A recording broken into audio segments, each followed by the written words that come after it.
Assalamualaikum warahmatullahi wabarakatuh. Perkenalkan, nama saya Dewi Kemalasari dari kelas manajemen 19B. Di sini saya akan mempresentasikan hasil laporan kerja praktek selama 3 bulan pada perusahaan PT Pegadaian Persero Cabang Cikampek. Adapun judul yang saya angkat yaitu strategi digital marketing yang digunakan dalam produk tabungan emas pada PT Pegadaian Persero Cabang Cikampek. Alasan saya mengambil judul ini untuk mengetahui strategi digital marketing yang digunakan pada produk tabungan emas yang ada di PT Pegadaian Persero Cabang Cikampek. PT Pegadaian Persero merupakan perusahaan yang bergerak dalam bidang jasa keuangan dan jasa lainnya. PT Pegadaian adalah sebuah perusahaan BUMN di Indonesia yang usaha intinya adalah di bidang jasa penyaluran kredit kepada masyarakat atas dasar hukum gadai. Selanjutnya yaitu gambaran umum perusahaan. Yang pertama ada profil perusahaan. Nama perusahaan yaitu PT Pegadaian Persero Cabang Perbantuan Cikampek. Alamatnya di Jalan IR Haji Juanda, nomor 82 Cikampek Timur, Kecamatan Cikampek, Kabupaten Karawang, Jawa Barat. Jumlah karyawan ada sebanyak 35 orang. Dan untuk produk yang ada di Pegadaian, yang pertama ada KCA, ada Kreasi, ada Krasida, ada Cice Mulia, ada tabungan emas, ada amanah, dan masih banyak produk-produk yang ada di Pegadaian, termasuk jasa lainnya. Selanjutnya yaitu sejarah Pegadaian. Pegadaian dimulai saat VOC mendirikan Bank Venleni sebagai lembaga keuangan yang memberikan kredit dengan sistem gadai pada tahun 1746. Kemudian, pada tahun 1811, pemerintahan Inggris mengambil alih dan membubarkan Bank Venleni. Masyarakat diberi keleluasaan mendirikan usaha Pegadaian. Adapun tanggal berdirinya Pegadaian yaitu pada tanggal 1 April 1901 diambil dari peristiwa didirikan Pegadaian Negara pertama di Sukabumi, Jawa Barat. Pada tahun 1905, Pegadaian berbentuk lembaga resmi jawatan. Kemudian pada tahun 1961, bentuk badan hukum berubah dari jawatan ke perusahaan negara berdasarkan peraturan pemerintahan pergantian undang-undang atau Perpu nomor 19 tahun 1960. Lantas pada tahun 1969, bentuk badan hukum berubah dari PN atau perusahaan negara ke Perjan berdasarkan peraturan pemerintahan PP nomor 7 tahun 1969. Bentuk badan hukum berubah lagi dari Perjan ke Perum berdasarkan peraturan pemerintahan PP nomor 10 tahun 1990 yang diperbarui dengan peraturan pemerintahan PP nomor 103 tahun 2000. Lalu di tahun 2012 Pegadaian menjadi Persero pada tanggal 1 April 2012 berdasarkan peraturan pemerintah PP nomor 51 tahun 2011. Terakhir pada tahun 2021 bentuk badan hukum berubah lagi dari Persero ke Perseroan Terbatas pada tanggal 23 September 2021 berdasarkan peraturan pemerintahan PP nomor 73 pada tahun 2021. Selanjutnya yaitu Grand Theory pengertian manajemen menurut Thomas Batman dan Scott Snell yang diterjemahkan oleh Ratno Purnamo dan Willy Abdillah pada tahun 2014 halaman 15 yaitu manajemen adalah proses kerja dengan menggunakan orang dan sumber daya untuk mencapai tujuan.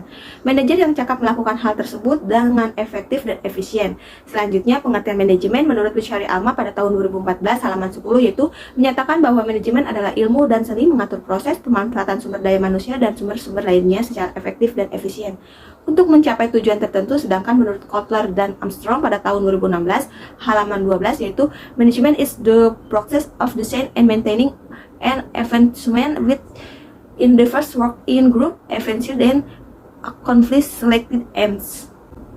Selanjutnya yaitu model teori. Menurut Suprayanto dan Rosat pada tahun 2015, halaman 1 mengatakan bahwa manajemen pemasaran adalah proses menganalisis, merencanakan, mengatur, dan mengelola program-program yang mencakup pengkonsepan, penetapan harga, promosi, dan distribusi dari produk, jasa, dan gagasan yang dirancang untuk menciptakan dan memelihara pertukaran yang menguntungkan dengan pasar sasaran untuk mencapai tujuan perusahaan.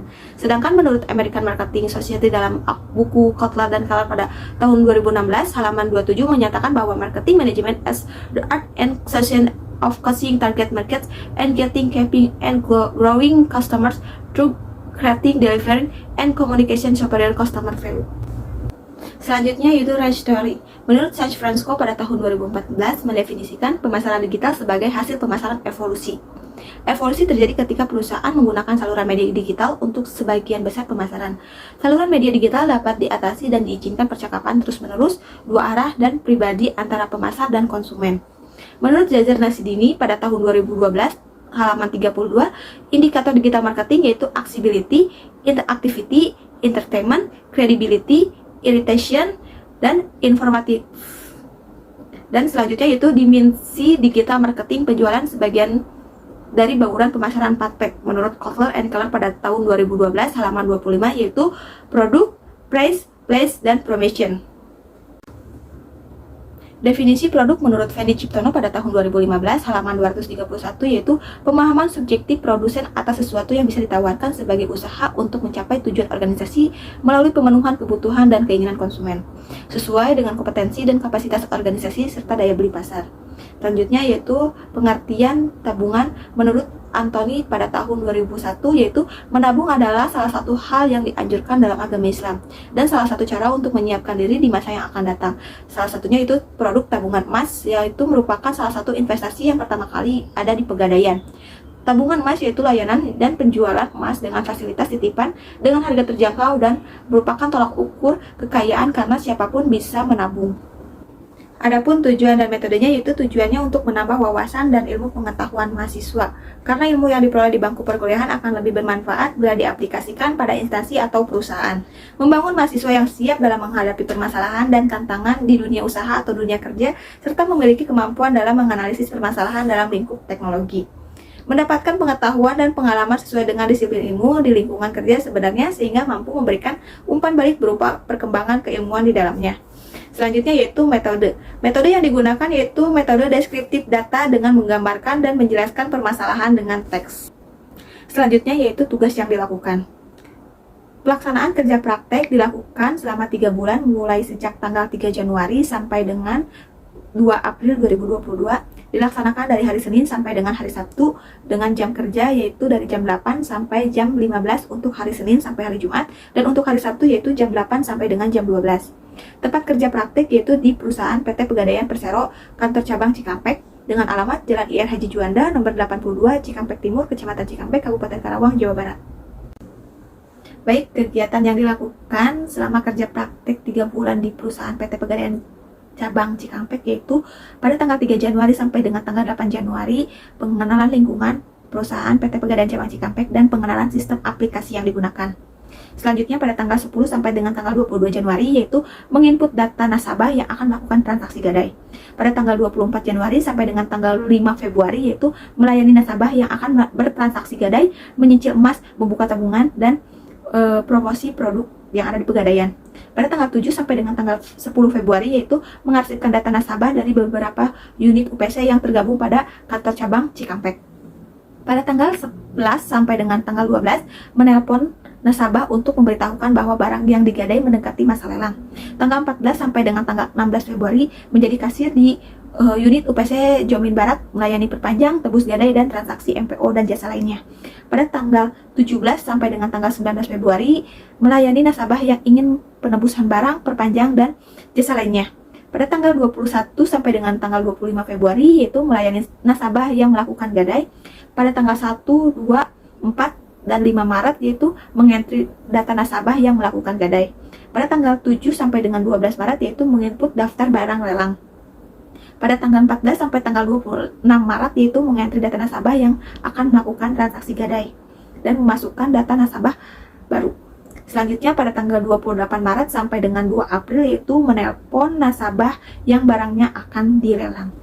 Adapun tugas utama dan tugas pendukung selama kegiatan kerja praktek yaitu tugas utamanya melayani nasabah yang akan melakukan gadai, melakukan promosi barang lelang, mendaftarkan nasabah baru, dan melakukan promosi tabungan emas, cicil mulia, dan produk lainnya yang ada pada PT Pegadaian Persero cabang Cikampek.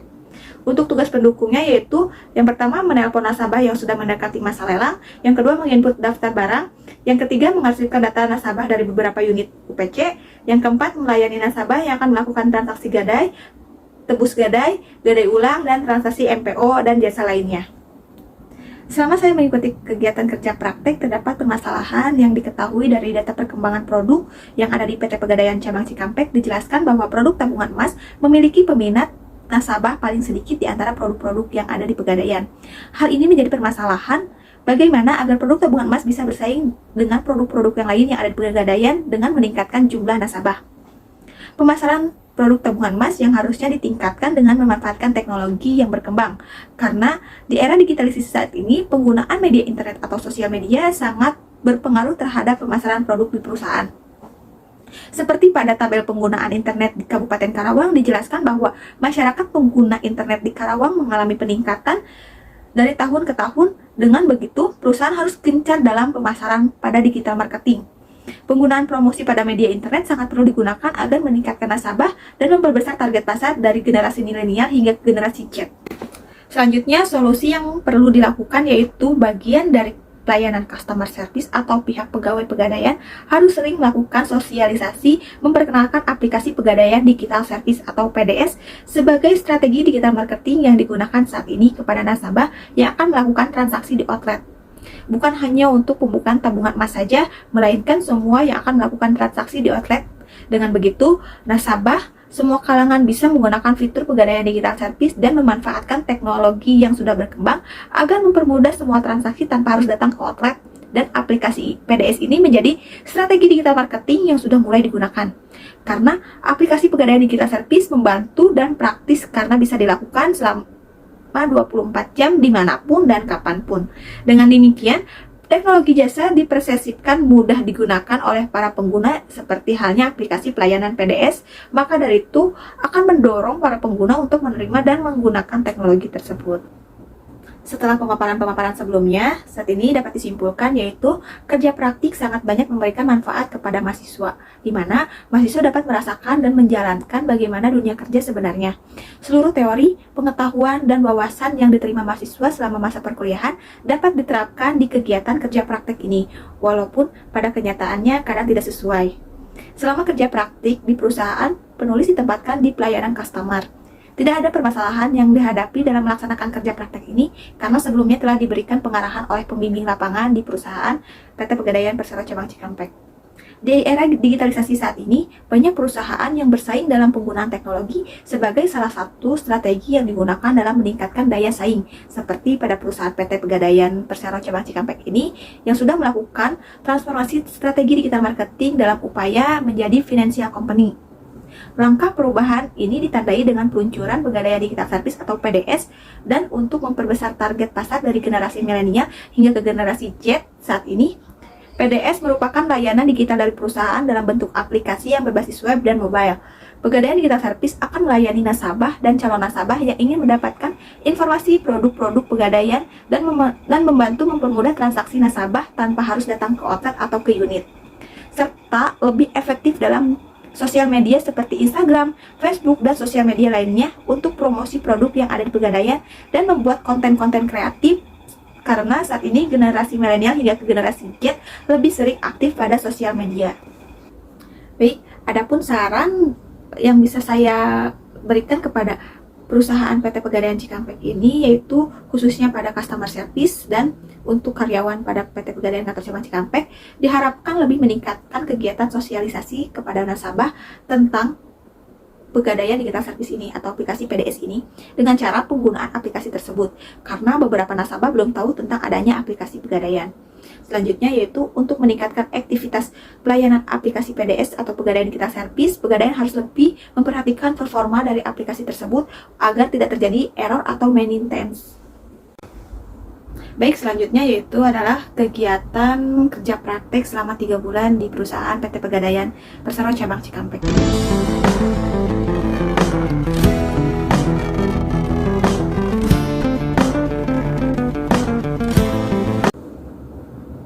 Sekian pemaparan dari saya. Wassalamualaikum warahmatullahi wabarakatuh.